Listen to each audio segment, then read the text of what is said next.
Alléluia. Alléluia. Que le Seigneur Jésus vous bénisse. Que le Seigneur Jésus vous bénisse. Il y a des gens qui ne répondent pas derrière. Là. Je n'ai pas dit que le Seigneur Jésus vous maudisse. J'ai dit que le Seigneur Jésus vous bénisse. Par la grâce du Seigneur. Tu vas faire du progrès aujourd'hui.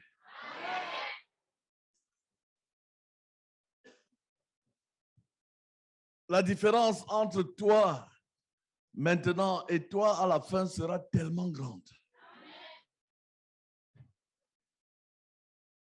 Si tu t'amuses toi-même, tu risques de ne pas te reconnaître.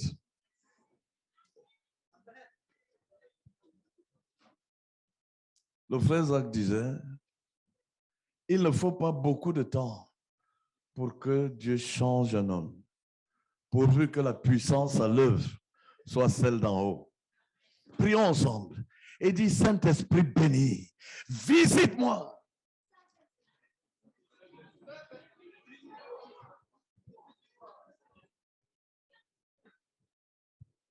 Rencontre mes besoins les plus profonds.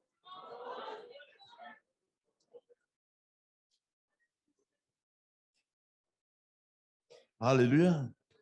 Amen.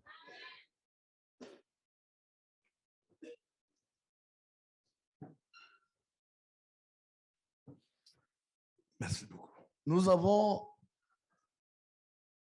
beaucoup de choses qu'on doit régler. Plusieurs sont venus à Jésus. Mais il y a de mauvaises naissances spirituelles. De la même manière qu'au niveau physique, il y a des enfants qui naissent avec des déformations, des malformations. Au niveau spirituel, c'est même pire.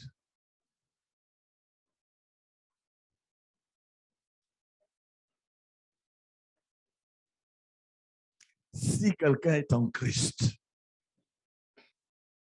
2 Corinthiens 5, 17, il est une nouvelle créature. Les choses anciennes sont passées, voici, toutes choses sont devenues nouvelles. Je voudrais insister sur le toutes choses. Ce n'est pas certaines choses qui doivent devenir nouvelles. C'est toutes choses.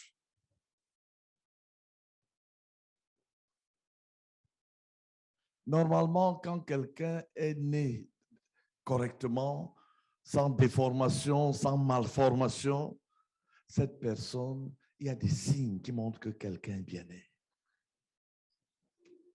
Tu dois porter du fruit. C'est pourquoi le Seigneur a dit, vous les reconnaîtrez à ceux qui sont vraiment à moi, ceux qui m'appartiennent, ceux qui sont nés d'en haut. Vous allez, il n'a pas dit vous les reconnaîtrez à 10 000 choses. Hein. Il dit c'est au fruit. Quand tu es bien né, tu portes du fruit. Alléluia. Amen. Alléluia. Amen. La parabole du semeur, la semence qui est tombée dans la bonne terre porte du fruit. Un grain, 30, un autre, 60, un autre, 100. Dans le minimum, quand tu es vieux, c'est au moins 30 personnes. Parce que le fruit a deux aspects. Il y a le fruit du caractère de Christ. On appelle le fruit de l'esprit. Et il y a le fruit des âmes gagnées et gardées pour le Seigneur. Alléluia. Alléluia.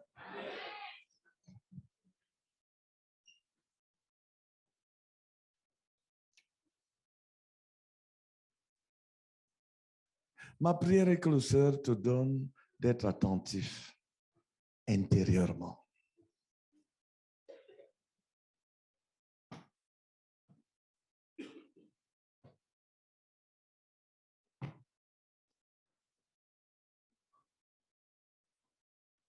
aujourd'hui, plusieurs vont faire le bond de plusieurs années.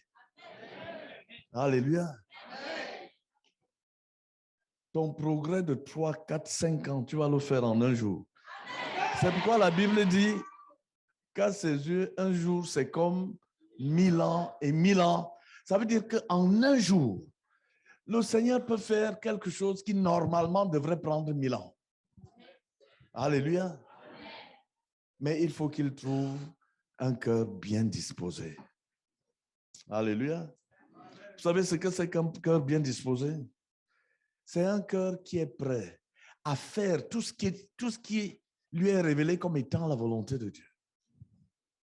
C'est-à-dire, dès que tu sais que voici ce que Dieu veut, tu le fais.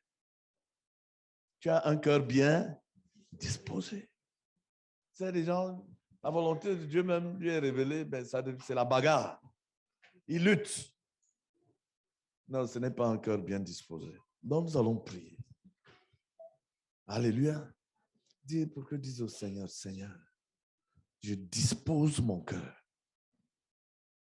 Je veux faire en un jour le progrès de 5 ans, de 10 ans, de 15 ans. Dieu peut le faire. Alléluia. Voyez, les enfants d'Israël, de l'Égypte à la terre promise, normalement, ils devaient faire 11 jours. Ils ont fait combien d'années? 40 ans. Hey! Quand 11 jours deviennent 40, est-ce que c'est une tragédie? C'était 11 jours de marche. Ça a pris 40 ans.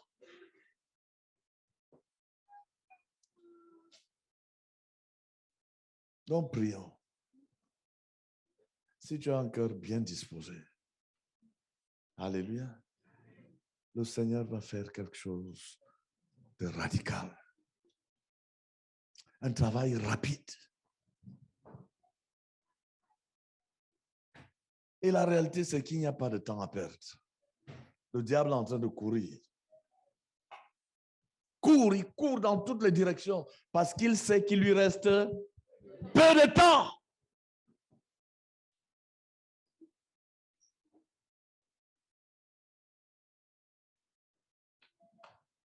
Donc nous devons courir. Donc prions et dis Seigneur, crée en moi un cœur bien disposé. Prions ensemble.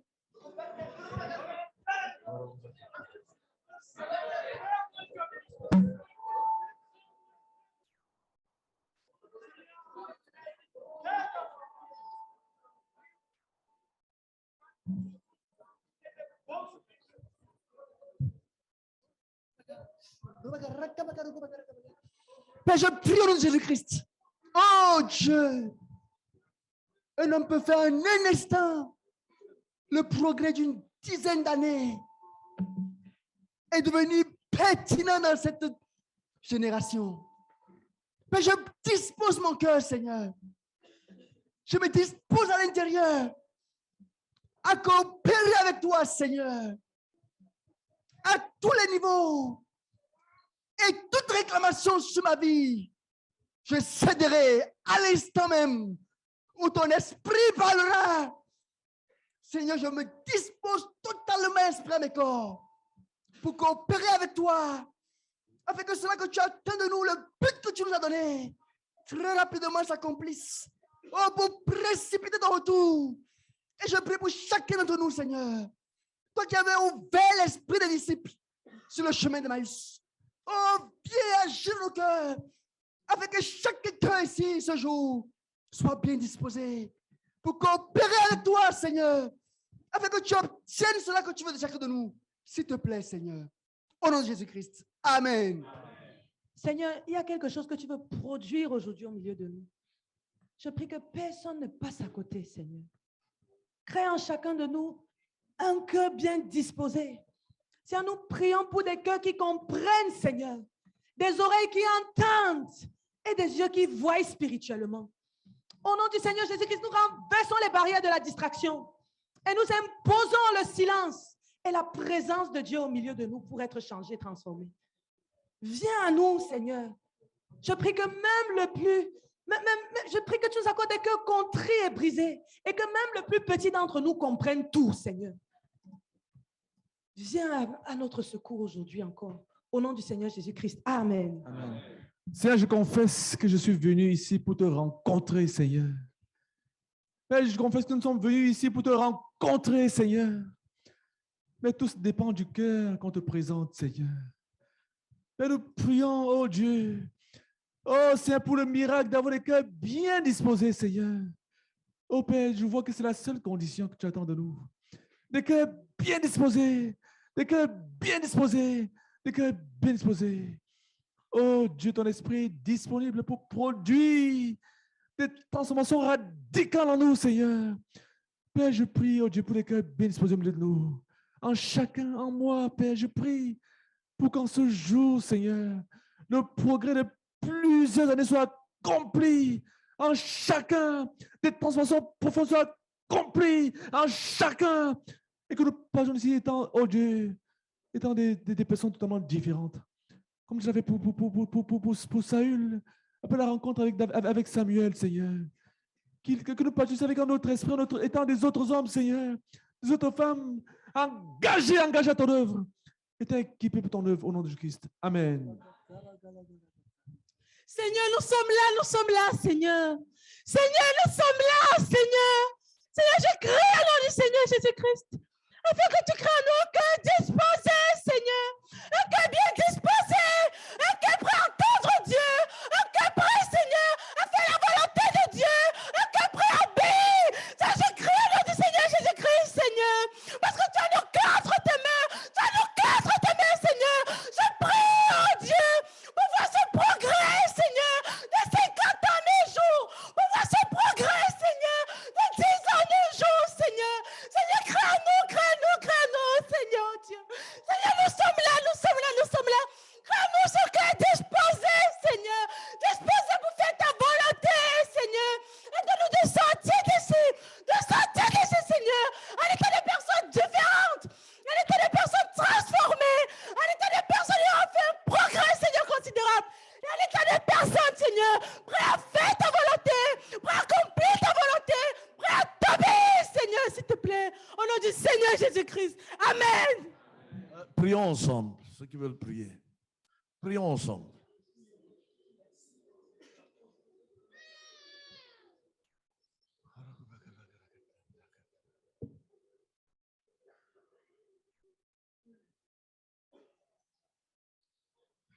Au nom de Jésus. Amen. Ouvrons nos Bibles dans Jean au chapitre 4.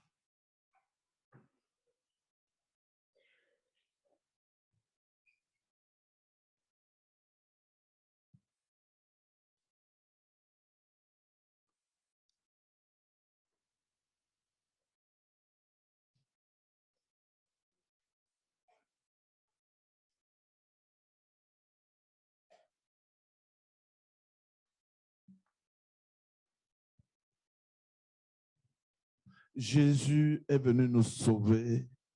Il est venu nous sauver de quoi? Hein?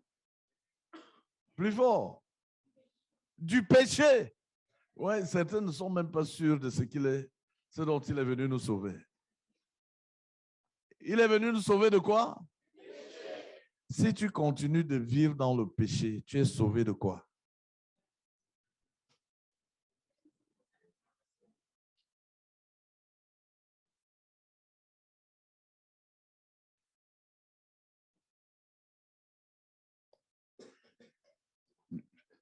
Je dis, hein?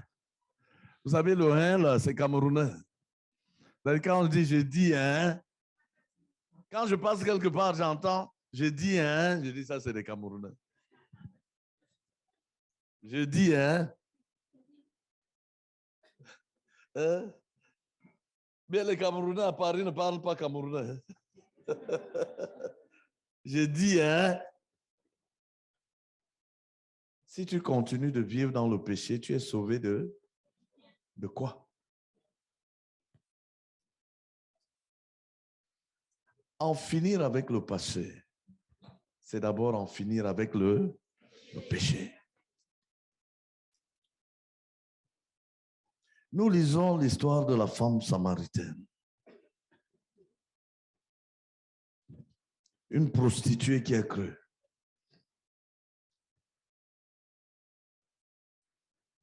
Et la chose frappante avec cette femme, c'est que le jour même de sa conversion, elle a conduit toute une ville au Seigneur.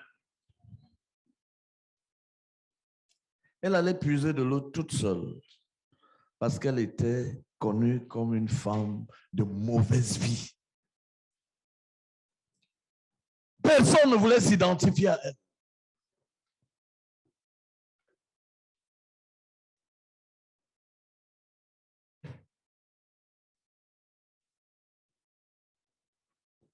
Elle était rejetée à cause de la vie qu'elle menait. Mais elle a trouvé Jésus au bord d'un puits. Alléluia. Amen. Et l'histoire a changé. Et la prostituée l'a rejetée en un jour. Elle est devenue l'une des plus grandes évangélistes du Nouveau Testament. Alléluia.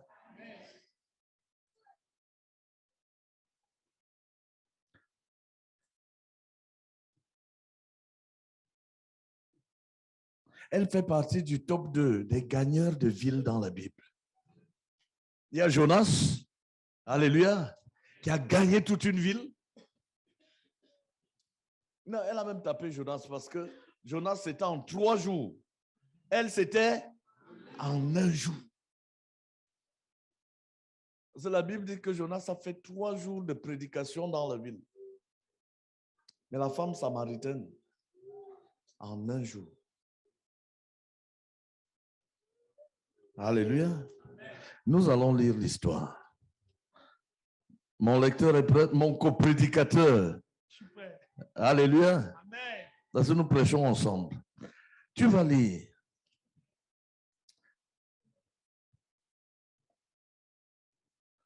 Lis à partir du verset 4 ou du verset 3. Nous lisons la parole de l'Éternel dans le livre de Jean, chapitre 4, à partir du verset 3. Alors, il quitta la Judée et retourna en Galilée.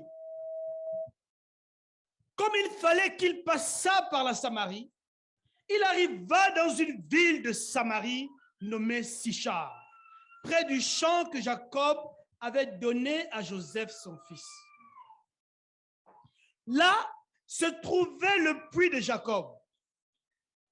Jésus, fatigué du voyage, était assis au bord du puits. C'était environ la 6e heure. Une femme de Samarie vint puiser de l'eau. Jésus lui dit, « Donne-moi à boire. » Car ses disciples étaient allés à la ville pour acheter des vivres. La femme samaritaine lui dit, « Comment toi, qui es juif, me demandes-tu à boire, à moi, qui suis une femme samaritaine? » Les Juifs, en effet, n'ont pas de relation avec les Samaritains. Jésus lui répondit, « Si tu connaissais le don de Dieu et qui est celui qui te dit, « Donne-moi à boire », tu lui aurais toi-même demandé à boire et il t'aurait donné de l'eau vive. « Seigneur, lui dit la femme, tu n'as rien pu puiser et le puits est profond. D'où aurais-tu donc cette eau vive? Es-tu plus grand que notre père Jacob qui nous a donné ce puits et qui en a bu lui-même ainsi que ses fils et ses troupeaux? » Jésus lui répondit, « Quiconque boit de cette eau aura encore soif. Mais celui qui boira de l'eau que je lui donnerai n'aura jamais soif. Et l'eau que je lui donnerai deviendra en lui une source d'eau qui jaillira jusque dans la vie éternelle. » La femme lui dit, « Seigneur, donne-moi cette eau, afin que je n'ai plus soif et que je ne vienne plus puiser ici. Va, lui dit Jésus, appelle ton mari et viens ici. La femme répondit, je n'ai point de mari. Jésus lui dit, tu as eu raison de dire, je n'ai point de mari. Car tu as eu 5 maris, et celui que tu as maintenant n'est pas ton mari. En cela, tu as dit vrai. Seigneur, lui dit la femme, je vois que tu es prophète. Nos pères ont adoré sur cette montagne. Et vous dites, vous, que le lieu où il faut adorer est à Jérusalem. Femme, lui dit Jésus, crois-moi, l'heure vient où ce ne sera ni sur cette montagne, ni à Jérusalem que vous adorerez le Père. Vous adorez ce que vous ne connaissez pas. Nous adorons ce que nous connaissons, car le salut vient des Juifs. Mais l'heure vient, et elle est déjà venue, où les vrais adorateurs adoreront le Père en esprit et en vérité. Car ce sont là les adorateurs que le Père demande. Dieu est esprit, et il faut que ceux qui l'adorent en esprit et en vérité. La femme lui dit, je sais que le Messie doit venir, celui qu'on appelle Christ. Quand il sera venu, il nous annoncera toutes choses. Jésus lui dit, je le suis, moi qui te parle. Là-dessus, arrivèrent ses disciples qui furent étonnés de ce qu'il parlait avec une femme. Toutefois, aucun ne dit, que demandes-tu? Ou de quoi parles-tu avec elle? Alors la femme, ayant laissé sa cruche, s'en alla dans la ville et dit aux gens, venez voir un homme qui m'a dit tout ce que j'ai fait. Ne serait-ce point le Christ? Ils sortirent de la ville et ils vinrent vers lui. Pendant ce temps, les disciples pressaient de manger, disant, Rabbi, mange. Mais il leur dit, j'ai à manger une nourriture que vous ne connaissez pas. Les disciples se disaient donc les uns aux autres, quelqu'un lui aurait-il apporté à manger? Jésus leur dit, ma nourriture est de faire la volonté de celui qui m'a envoyé et d'accomplir son œuvre. Ne dites-vous pas qu'il y a encore 4 mois jusqu'à la moisson? Voici, je vous le dis, levez les yeux et regardez les champs qui déjà blanchissent pour la moisson.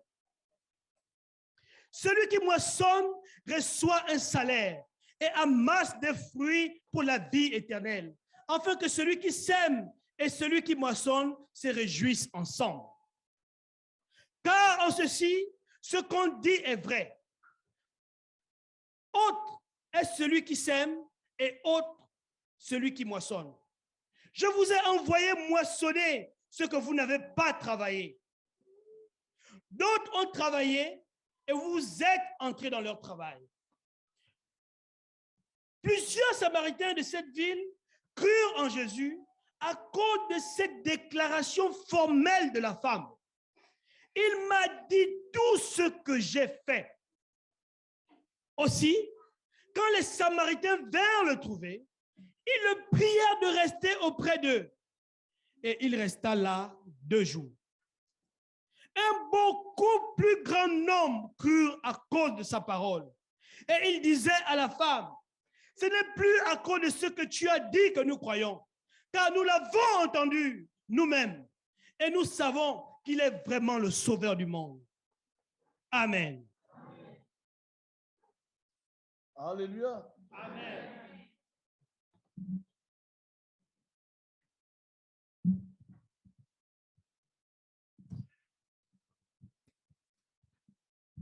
Le secret de la femme samaritaine. En un jour,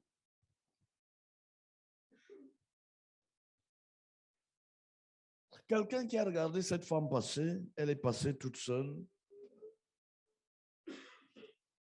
Elle a rencontré Jésus au puits et puis elle est repassée. Et quand elle est revenue, elle était devant et toute la ville suivait. Dis avec moi, en un jour.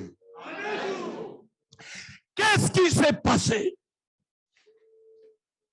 Verset 28.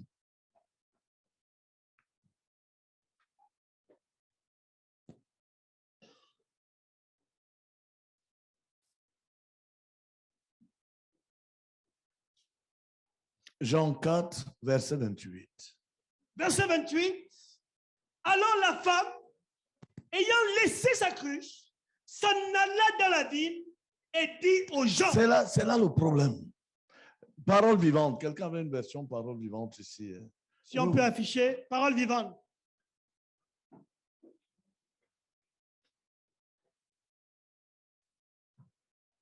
Relis, qu'est-ce qu'il dit dans ta version? Version du second. Alors la femme, ayant laissé sa cruche. Ayant laissé. Mais parole vivante dit, alors la femme abandonne sa cruche. abandonne, dis avec moi, abandonne. Abandonne. Il y a une différence entre laisser et abandonner. Quand tu as laissé quelque chose, tu peux revenir chercher. Mais quand tu as abandonné, c'est fini pour toujours. Elle n'a pas laissé son péché. Cette cruche représentait sa vie de péché. Elle l'a abandonnée. Elle est partie, ce n'était pas pour revenir la chercher. Elle a abandonné. Fais la liste, depuis que tu dis que tu as donné ta vie à Jésus, la liste des péchés que tu as abandonnés. Tu es sorti de là et tu n'es plus revenu là-dedans.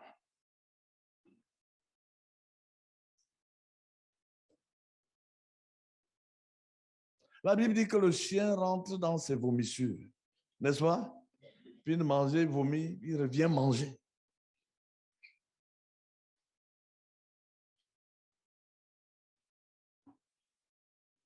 Quelle est la liste de ces choses? Tu dis que tu es venu à Jésus. Fais la liste des péchés que tu as abandonnés.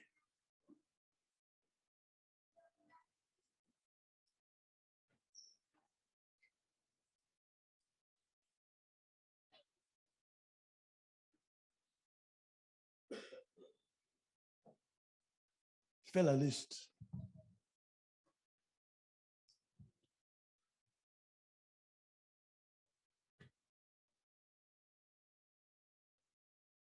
Tu as tourné totalement, radicalement et pour toujours le dos à quoi?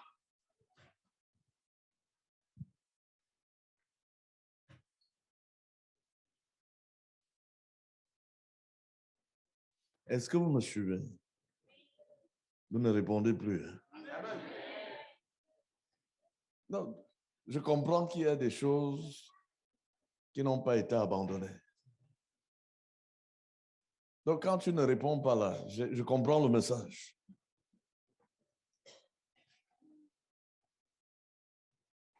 Mais tu es en train de te perdre le temps. Il doit y avoir des choses à abandonner. Tu es sorti de là pour toujours.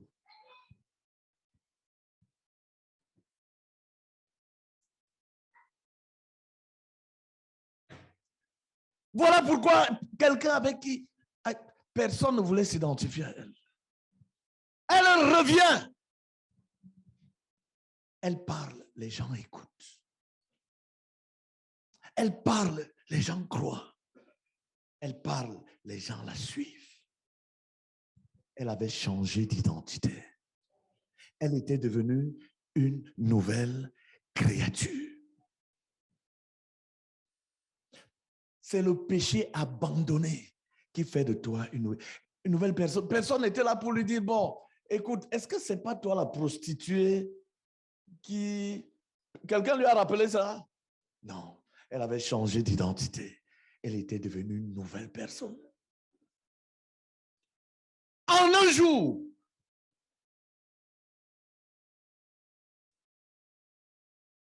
Elle était devenue quelqu'un de crédible.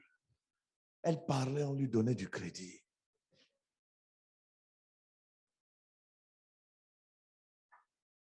Elle parlait, les gens étaient convaincus.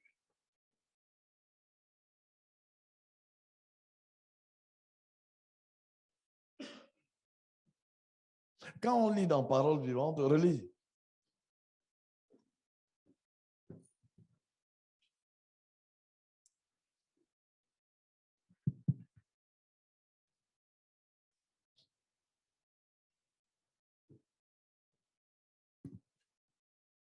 Jean chapitre 4, le verset 28. Alors, la femme abandonne là sa cruche, court vers la ville et va de l'un à l'autre en disant, venez voir un homme qui m'a dit tout ce que j'ai fait. Peut-être est-il le Christ. Alléluia. Amen. Lisons dans Éphésiens 2, verset 3.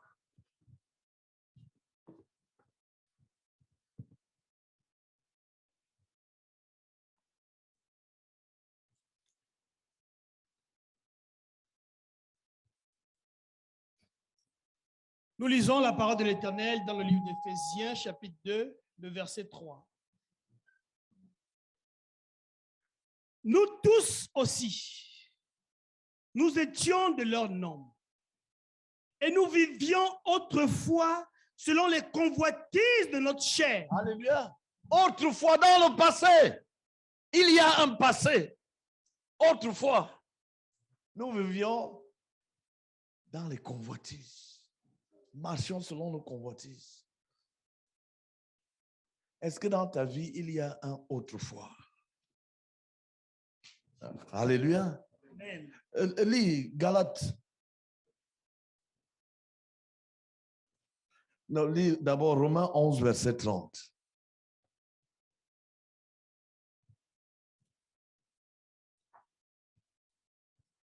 Nous lisons la parole de l'Éternel dans le livre des Romains, chapitre 11, verset 30. De même que vous avez autrefois désobéi à Dieu. Donc, autrefois, il y a autrefois. Autrefois, nous étions désobéissants. Mais ça a changé. Alléluia. Amen. Galates 1, verset 23. Galates chapitre 1, verset 23. Seulement, elles avaient entendu dire, celui qui autrefois nous persécutait annonce maintenant. Alléluia. Il y avait un autrefois. Galates 1, verset 13. Verset 13. Vous avez su, en effet, quelle était autrefois ma conduite dans le judaïsme. Comment je persécutais à outrance et ravageais les grands de Alléluia. Dieu. Je persécutais à outrance, je ravageais les... Mais c'est l'affaire de autrefois. Ouvrons dans 1 Pierre.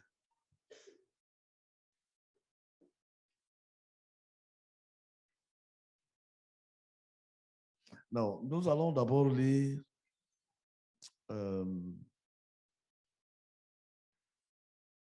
lis Colossiens 3, versets 6 et 7.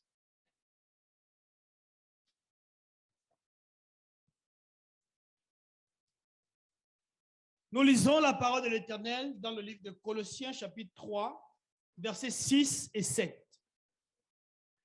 C'est à cause de ces choses que la colère de Dieu vient sur les fils de la rébellion, parmi lesquels vous marchiez autrefois. Parmi lesquels vous marchiez Autrefois. Ça veut dire que maintenant vous ne marchez plus comme des fils de la rébellion. Éphésiens 5, verset 5. Verset 8.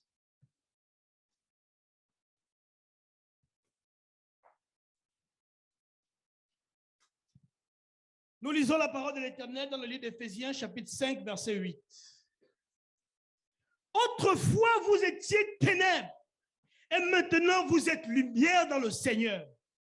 Marchez comme des enfants de lumière. Alléluia. Amen. Autrefois, nous étions Ténèbres. ténèbres.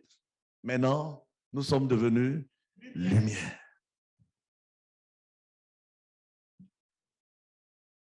Est-ce qu'on peut dire que tu es devenu lumière alors que tu continues dans des péchés d'autrefois? C'est possible? Non, ce n'est pas possible.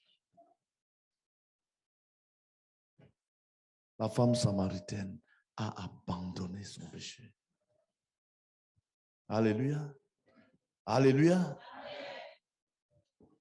Ce n'est pas que Dieu est faible ou incapable de sauver parfaitement, mais il y a un travail que nous devons faire, un travail d'abandon.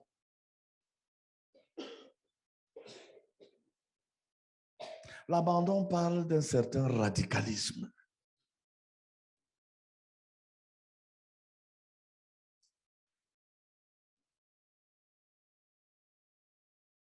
Alléluia.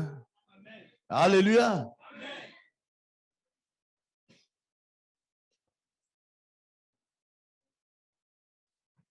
Est-ce que tu en as fini avec ces péchés dans lesquels tu marchais autrefois? Est-ce que tu en as fini avec cette vie d'autrefois?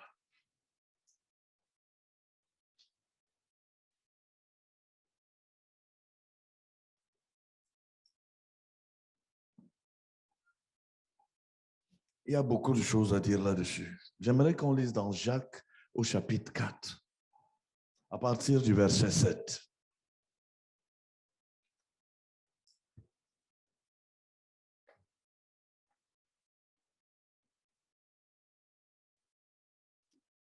Nous lisons la parole de l'Éternel dans le livre de Jacques, chapitre 4, à partir du verset 7. Soumettez-vous donc à Dieu. Résistez au diable et il fuira loin de vous. Approchez-vous de Dieu et il s'approchera de vous. Nettoyez vos mains, pécheurs. Purifiez vos cœurs, hommes irrésolus. Sentez votre misère. Soyez dans le deuil. Alléluia. Il dit, purifiez vos cœurs, hommes. Que veut dire homme irrésolu? Ça veut dire homme sans résolution. Des hommes qui ne prennent pas des résolutions. C'est quoi une résolution? Une résolution, ce n'est pas juste une décision. C'est une décision sur laquelle on ne revient plus. Vous entendez parler des résolutions des Nations Unies, n'est-ce pas? N'est-ce pas? Et on a décidé, on ne revient plus là-dessus. Non, relis ce verset. Jacques chapitre 4, à partir du verset 7. Soumettez-vous donc à Dieu. Résistez au diable et il fuira loin de vous. Approchez-vous de Dieu et il s'approchera de vous. Nettoyez vos mains, pécheurs. Purifiez vos cœurs, hommes irrésolus. Purifiez vos cœurs, hommes. Personne ne peut arriver à avoir un cœur pur sans résolution. Quelles sont tes résolutions?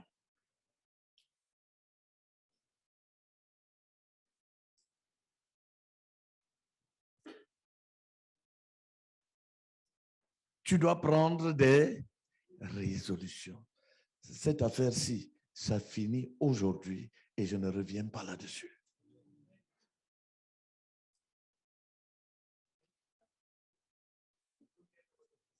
Merci beaucoup, oh Éternel, pour cette nouvelle lumière sur ce verset biblique. Merci beaucoup, oh Dieu, parce que tu nous dis que pour avoir un cœur pur, il faut prendre une décision, oh Éternel. Ça ne se fera pas d'un coup comme ça, Seigneur, oh Dieu, en disant que nous avons cru et nous allons continuer à nous exposer aux mêmes choses qu'avant. Merci beaucoup, parce que tu nous dis, oh Éternel, qu'avoir un cœur pur, c'est prendre la décision, oh Seigneur, de tourner le dos, Seigneur, oh Dieu, au péché. Merci beaucoup pour cette nouvelle lumière. Oh Seigneur, je m'engage, oh Dieu, à tourner le dos pour avoir un cœur qui te ressemble, pour avoir un cœur qui t'est agréable. agréable. Au nom de Jésus-Christ. Amen. Père, je te bénis grandement pour cette lumière que tu nous donnes. Oh Seigneur, il est impossible d'avoir un cœur pur sans prendre des résolutions, sans définir que cette chose ou cette relation, c'est fini. Cette habitude pécheresse, c'est fini. Et je n'y reviendrai plus jamais.